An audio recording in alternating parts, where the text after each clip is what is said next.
Après Kindly Bent to Free Us, le dernier album de Cynic, Sean Reinert va quitter le projet. Qu'est-ce qu'on peut faire après Sean Reinert, le mec qui avait mis tout le monde d'accord, le batteur le plus jazz metal de l'histoire, je suis totalement subjectif mais en même temps il le mérite. Qu'est-ce qu'on peut faire? On va prendre un certain Matt Lynch, ok? Très bon choix, excellent choix en fait. Le mec est trop fort. Matt Lynch, c'est un gars qui fait à la fois du jazz et du métal, mais genre vraiment, il a des groupes de jazz et des groupes de métal, il est ultra fort, il est influencé par Sean Reinert. Bref, le prochain morceau de Cynic qui sort, il s'appelle Humanoid, c'est un single, hein, il n'est pas rattaché à un album ou un EP, et il sonne comme ça.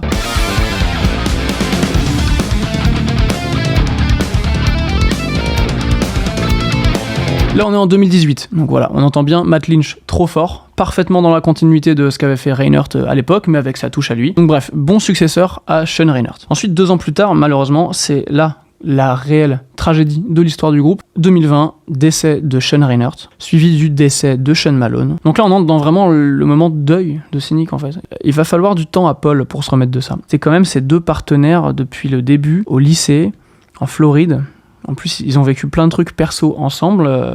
Je m'étalerai pas là-dessus, mais Reinert et Masvidal, ils sont tous les 2 homosexuels. Ils ont vécu plein de trucs par rapport à cette stigmatisation ensemble. Il y a plein de trucs qui les ont liés. La musique, évidemment, les projets avec Death, Cynic, bref. Paul Masvidal a perdu un ami ultra cher. Et juste après, le départ de Malone, ça a été une catastrophe dans sa vie, en fait.